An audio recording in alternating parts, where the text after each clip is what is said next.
What's up, everybody? Beautiful afternoon in what us Midwesterners would call up north. And don't have any particular props to make any videos today. So I figured I would give you story time. All right, so we're going to do top 5 story-worthy struggles flying with guns, following up on my last video about the flying with guns process. So by and large, I've been flying with guns for over 10 years, rarely had anything that would come up as an issue. These 5, and I had to kind of think hard to come up with 5 because everyone loves listicles. All right, but here's the top 5 that even make a compelling story worth telling. All right, so starting at the bottom. This is why I will never patronize American Airlines again if I can help it. All right. So remember in the original video when we talked about your case goes behind the counter to TSA and you want to confirm if you need to wait for them to come back out. Okay. Well, here's why I confirm that. All right. So I don't fly American I didn't at the time and I won't now. I checked the bag. This chick, was one of the ones who was probably on the lower end of the scale of not knowing what she was doing. And, did all the stuff. You're good? I'm good. You're good. Okay, well, do I need to wait? She said, no, this is abnormal for this airport. This is my home airport, all right? Normally I need to wait. And she said, no, you're good. I'm like, you're sure? She says, yes. Okay. Proceed through security. Board the plane. On the plane, I've been sitting down for, 5 minutes, waiting for the boarding stuff. Flight attendant comes right up to me, says, are you Mr. Yes, I am. All right, they have an issue with your luggage. I was like, okay. And they're like, they need to get inside. And I was like, she said it was fine. She's like, no, they need to get in it. You need to come with us. Okay. Only time I've ever been pulled off the plane. Okay. And as soon as they pulled me off the plane, they closed the door behind me. That plane took off and they left without me. All right. Turns out it was what I knew to be the normal process at this airport. They needed to open it, scan inside, all the uninteresting stuff that they normally do. But this airline had screwed me. They yanked me off the plane, let the plane leave without me after they had misdirected me in what the process was. And then they're trying to do, oh, so sorry about that. We'll get you on the next flight. The next flight is tomorrow. Oh, we'll get you on the flight tomorrow. And you're returning tomorrow. It was an out and back. All right. So I was going to be there for 1 day and fly back. And so she's like, oh, well, this isn't going to work then. Yeah. So their inadequacy in the process essentially made me miss my thing. Now, follow up on that. What I ended up doing is, I was going to Texas. I was going to Corpus Christi. The only reason I was flying this airline is because they're one of the only major airlines that flies into Corpus Christi at that time. Probably still. Can you get me anywhere in Texas tonight? What do you mean? Can you get me anywhere in Texas tonight? Dallas, Austin, Houston, San Antonio. Oh! And so it turned into quite the trains, planes, and automobiles. I did get there. Did not get much sleep, but I'm kind of down with that from time to time. It was definitely Smokey and the Bandit, and I did get to that particular conference that I needed to go to. Special asterisk on that particular trip on the way back was when I had the bang box experience. All right, so I had loose ammo in a G-code bang box. There are other types of containers like this. This isn't picking on G-code. I have tons of their stuff, and I've paid full price for all of it. But this was the TSA agent opened it up, and he's like, you can't have ammo like this. And I tried the yes, I can. He said, no, you can't. I said, yes, I can. He was determined that I was going to be wrong. And I was like, what are my options? He's like, well, you can surrender your ammo or whatever, but you can't fly with it like this. I think he was thinking that I was going to have to abandon it and he wanted my ammo. He looked like the kind of guy who probably had an AR at home and thought he was getting like 300 rounds of free ammo. Little did he know I had a ride waiting outside that would come and get it. So I just had my buddy cache it, and that was my bad bang box bonus on this listicle of bad flying experience. But that was number 5. Number 4, I call this the TSA taco. Remember in the first video we talked about how technically the TSA agents aren't authorized to touch your guns. They can inspect the bag. They're actually being naughty if they touch your guns. And so this guy decided that he needed to get into the bottom of my case, and so it was a long rifle case, packed in a creative manner. He's like, okay, he did the taco. He closed it, he flipped it upside down and opened it again. Well, that's not going to work because all the stuff became finagled then. So he's like, okay, he did his, and he got it back, and then he was confused why he couldn't close it again because the stuff had been jostled and he couldn't close it again. And I was like, well, can I? And he's like, no, you cannot. And I was like, all right, well, could I tell you how to? And he's like, no, I cannot. And I was like, okay, well then what do we do? And he's like, I have to call the sheriff. Okay, so again, this was again at my home airport. They had to have the airport police come, and then I coached that guy in how to put it together. And like I say, I mean, I do law enforcement sales professionally, so I would rather talk to the police than this guy. And that sheriff actually turned out to be pretty cool, and he was actually a customer of ours, you know. So that worked out all right. But TSA, they like did the TSA taco. He flipped my thing upside down, and then he was confused as to why it wouldn't go back together. I'd say that's number 4. Number 3, this is why Phoenix is creepy. Well, no, it's a good story because Phoenix is creepy. But in Phoenix, when you go to the TSA, essentially they walk you around to this elevator that nobody goes up, and you go up to the employees only portion of the airport, which is completely different than the customer facing part of the airport. I say it's very Treadstone, right? For those of you who've seen the Bourne movies. And we get there, and that's where the x-ray is, that they scan this type of stuff. And the guy, there's 2 people in there. There's a guy and a chick. Nothing against women, but if you're betting odds, more often than not, you would prefer to deal with the guy. I don't make the rules. And I did. He stepped up. I will handle this. And so he, grabbed my bag and put it through the thing. If you're looking for a picture of this guy, since it is very Treadstone up there, in the Bourne movies, when they have the guy that says, will you submit to this program? All right. That's the guy. That's him. He looks like it. He sounds like it. That's the guy. All right. And so this guy puts it through, and he comes back over. They don't usually do that. Usually they're like, good to go. Comes back over. He's like, all right, we have an issue. I was like, okay. And he said, I need the guns to be unloaded. You can have loaded magazines, but they can't be in the guns. And I'm like, okay. So he's like, so I need you to be discreet, but I need you to go around the corner and handle it and then bring it back here. And I'm like, okay, well, what needs to be different for that? Like, he's like, you can have loaded magazines, but they can't be in the gun. I'm like, that's how they are now. And he's like, huh? Well, what happened was I had this pistol case, all right? This one's a Voodoo. There are many like this. The gun's inside, right? And there's magazines on the outside. There's magazines on the outside near where the grip would be, right? So he was looking at it flat from the top, and it looked like the magazine was in the gun. What's funny about this story is the chick says, aha, she's like, you need to scan it this way and then see what it looks like.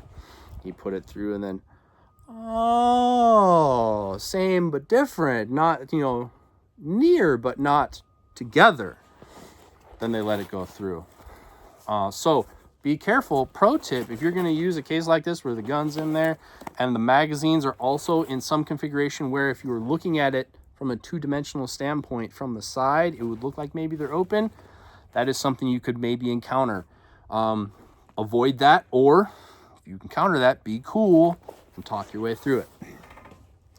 That was number 3, though. The scan it this way and you'll see it's unloaded. But he asked me to, he thought I had a loaded gun, and he asked me to go out in the hallway and unload it, as if I'm gonna do that in front of a security camera in the airport. I'm a gun guy. I love guns. I will play with guns all the live long day, except in the airport. No touchy of guns in the airport. Big no-no. All right, avoid if at all costs. That's number 3. Number 2, the silver medal. This goes to Fayetteville, North Carolina. What's interesting about Fayetteville, North Carolina is it's very close to Fort Bragg, or now Fort Liberty, where 3rd Special Forces Group and the anti-terrorist unit for the U.S. Army are stationed. Plenty of military personnel flying in and out of this airport with guns, all right, quite often. And then support people to train them, sell to them. It's not uncommon for firearms to fly through this airport. In this particular instance, we ran into, remember we talked about in the first video how you have to have locks in each one of the holes? That was not standard at the time. That was something that a gate agent would make up from time to time. So I had 2 locks in there. There's no way you could get this case open enough to do anything, but there were 4 holes, there were 2 locks, and this gal was toeing the line that I needed to have 4 locks. And I was like, well, I do this all the time. That's not a thing, blah, blah, blah. She's like, sir, it's our policy. I was like, okay. I tried the competitive shooter thing of, I tried show me the rule. I was like, and she's like, it's a policy, sir. And I pulled up on my phone. Here are the rules. How would I know that? It's just a rule, sir. I'm like, no, it's not. It's not on the rules here.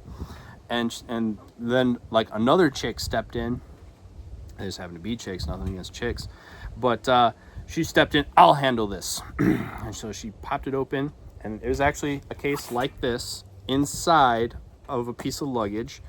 She pried it open, and she stuck her finger, and she's like, I just touched the firearm. It's not locked enough. These locks aren't good enough. I'm like, what? She's like, I touched your firearm, sir. And she touched the case that the firearm was in. She wasn't having it. She's like, sir, this case ain't flying today. And just so happened that I had another coworker with me right there, and he was waiting outside. Or I actually called him, and I was like, hey, come back. I essentially tried to give him the guns and fly without guns. Of course, the time it took for this to happen, I missed my flight. And so when I came back, the chick had her badge flipped upside down, and she was rebooking. Oh, it's too late for you to check in now. You'll have to book on another flight. And like, what's your name again? And she's like, I'm not giving you my information, sir. And I was like, well, okay, so you know you're in the wrong. But here's the thing, is like, if you call the customer service, like, they know who's scheduled to work today at the counter in a small area. It's not, there's but 3 people it could be. But anyway, so I called customer service in the 3 hours it took for me to wait for the next flight to leave. And then when I came back, she magically wasn't there. It's crazy. It's crazy. But she pried open the case. She touched it. Nope, sir. Nope, can't fly it. So that's where, don't mess around with the holes in the locks thing. If it has a hole, have a lock in it, or cut that hole off if you don't need it. But that was the silver medal for getting jammed up. That was actually like, we will not allow this to fly. The exact same configuration that I fly with all the time, all over the place. They were also, part of the reason that led to that is they misinterpreted, like, it needs to be in a locked, hard-sided locked container. So I had the big suitcase-sized Pelican, actually an SKB, but a hard-sided suitcase, basically, and the gun was inside. They were convinced that it needed to be in its own thing, regardless of what it was on the outside. And so I knew the rules better than them. In a configuration they're not used to seeing, they made something up. All right. And I was like, well, people fly through here all the time. Like, how is it? I send them to Walmart too, sir. So you're dealing with, all right? But that was quite the atrocity. I actually prefer not to fly through Fayetteville anymore, even though it's terribly inconvenient for some matches that I go to. I fly to bigger airports, specifically because of that occurrence. Other people I work with haven't had that experience. Some people who live there, they're like, nah, man, they're cool. I don't know. I had a bad experience. I choose not to go back there. Number 1. All right, this is probably the best one. So, first of all, this is entirely my fault. Entirely preventable, but it played out the most dramatic form. So, I was shooting a 3-gun match near Vegas, and that particular match wrapped up early afternoon. It was one of the rare instances that I tried to fly out that same day. So I had the red eye out of Vegas to get to whatever the next thing was. Oh, I had another work thing to do. So the only way it would work was if I flew out that night to get to the next thing. So it was fly late overnight or don't shoot. So I picked fly late. If you know me, you know that's what I'm gonna pick. But I have time to kill between price table and flight, as do some other people. They were flying out the next day, so they had plenty of time. So some friends of mine and I went to the Outback to have dinner and hang out for a little while. And we did Outback things at the Outback and standing there telling stories and talking about guns, and it gets to be like, oh man, you better get going to your flight. Oh yeah, I probably should. So you can go out to the parking lot and getting ready, like cleansing for the airport, getting rid of the sharpened pokies, unloading the carry guns, like doing the final pack to go to the airport. And I'm looking at watch like, oh man, I just stayed kind of late. This is going to be kind of close. I started driving and then started seeing ETA to the airport, and that is going to be close. And then I remember, Vegas rental car is not on site with the airport. There's a shuttle bus. It's going to be really close. Start getting super nervous. Actually decided to forego filling the rental car with gas. So I'll take the penalty. I need to get on this plane. It's a fun thing I'm here for. It's a work thing that I'm going to. It's worth it to me to pay the penalty. So check all the stuff in. Get on the bus. Of course, the buses drive slow, right? And on the bus is a couple that has their new parents, and they're doing new parent stuff. Now, I'm sorry, I am not a parent, and I'm only apologize for my lack of sympathy towards the struggles of being a parent. But these are the kinds of parents who, despite millennia of generations of people having the most basic of life experiences of creating more people, theirs is God's gift to the world, and they are the first ones to have a baby, and by God, theirs is the cutest. And you can tell it's their first one because all of they've never done this before. They don't know how the stroller folds. They have 5 pieces of luggage and blah blah blah. So they're at the same time they're struggling with all this stuff, and their baby is the cutest, and everyone near the door needs to see the baby and tell them it's the cutest. I am trying to get off this bus. Eventually I get off the bus, and I am not an anxious person normally, but anxiety is going up. Oh man, gotta. All right, get to the counter. I need to declare firearms. Cool, all right, doing the thing. And she does the thing that's normal in Vegas. Vegas is one of the places where you have to wait. And I've flown out of Vegas several times at this point. There were a lot of matches going on there every year for a few years. So this is not my first encounter with Vegas Airport. So I know I'm going to have to go wait. That's part of what's making me nervous. She's like, all right, go. She gives me the line, points to the place that I already know I need to go. Recommends I wait 10 minutes, which is normal. To that point, no one had ever wanted to examine my luggage at Vegas. I'd always waited the 10 minutes. Nothing had happened. And so I'm ticking down. And of course, I mean, if you're going to gamble anywhere, gamble Vegas, right? Like I made a calculated risk. I waited 2 minutes and I went for the checkpoint. It's a Sunday night. All right. There's a ton of people at the checkpoint.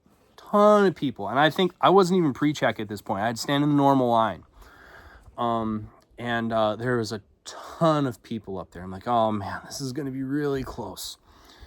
And I started, filing through like cattle, like you do. And my phone rings with a Vegas area code. Answer. It's the ticket counter. Oh, sir, we need to examine they need to open your luggage. Could you please come back? Yep. Go back down there. She's like, all right, just hand me your key and they'll open it up and we'll be back in a few minutes. So I'm like, no, I need to be present when that's open. She's like, what? I'm like, there's a federally regulated item in there. I need to be present when it's open. Does not compute. Let me call the guy. He can come up here and you can talk to him. Sweet. Because, I'm like, she's just a ticket agent. This is a security guy. He'll understand, right? And so he comes out. And he's kind of Dudley Do-Right, kind of in charge with a flashlight and a badge. And just painting the picture. All right? But he comes out and, sir, I need to examine your luggage. And I'm like, well, I need to be there. There's a federally regulated item in there. I need to be there. He's like, well, it's behind the checkpoint. You can't go back there. And he's like, what's in there? Like he's starting to think he has something, right? Like, this is why you want to be likably forgettable. When you put up resistance, they're going to meet that because they start to think they have something. Well, what do you have in there? Well, there's a short barrel rifle and a suppressor in there. He's like, okay, well, you have a stamp for him? Of course I do. I have an FFL too. Do you want to see that? Oh, no. Well, you can't be there. I need to open it. I'm like, okay, well, so what are our options? He's like, you can give me your key or I can cut your locks. These are the options. All right, well, I don't want my case going through the airport system without locks. So I'm going to have to surrender my key. All right, and this is fairly new at this time. I would say now it is more and more common that wherever they're scanning it, you're not going to be able to be there. I would say it's more common than it is rare. It was the inverse before. I was like, okay, well, could I see your badge quick? Sure, here you go. I took a picture of it. He's like, what's that about? And I was like, if my stuff doesn't come out on the other end, I just want to be able to tell ATF who they should come and talk to. He's like, fair enough. And he leaves. I'm looking at the watch, all right? And it's 10 minutes to board. They start boarding. They've been boarding for 5 minutes. I mean, I'm running a mile a minute with my feet buried in quicksand. And the guy comes back. He's like, all right, here, you're good to go. He's like, all right, I took a picture of it. See, I locked it up here. He didn't have to do that. He was trying to be cooler than he had to be. And he's like, good to go. It's like, this is a guy. He's just doing his job. And regardless of how it's inconveniencing me. But I'm like, hey, man, I know that you're under no obligation to help me, but my plane started boarding 5 minutes ago, and there's a huge line up there. Is there any way you can help me get past the checkpoint? And he's like, what's your flight? And he looked at it, and he's like, well, you're in luck. He's like, I'm just subbing down here today. Normally, I'm the supervisor at that checkpoint. He's like, you got my picture? He's like, if you go here, turn left there, go under the clown, over the rainbow, you will come out to the known crew member checkpoint, or access point. He's like, if you show that guy your picture and give him your story, he might let you through. Okay. And here, if I get enough subs, this is where we would cue in the Mission Impossible music. Like if I could cut in like the video clip right here, like one of those cool videos, that's where we do it. But We're not there yet. So you're going to have to use your imagination. All right? Cue the Mission Impossible music. I started running. All right? And if you've seen me in real life, I am not the epitome of physical fitness. All right? But I was a fat guy in a little coat running through the airport, right? Like grease lightning. And I was swerving inside out old ladies and juggling babies and knocking over shopping carts and all that. Like, it was crazy. Got to the checkpoint. Like, hey, man, I was talking to this guy, and I got a little predicament here. Will you let me through? Sure. Lets me through. Go through the security. Running. Get on the train. As soon as the door, I was like prying the doors open. I swim out of the doors. Run up the escalator. Round the corner. Knock over a few more people. Figuratively, but get there. And just in time for them to close the door right behind me. I just barely made my flight. And that was entirely preventable because I did not show up to the airport early enough. But that is the most hassle I've ever had from the TSA. Top 5 most dramatic experiences I've ever had checking guns with the TSA.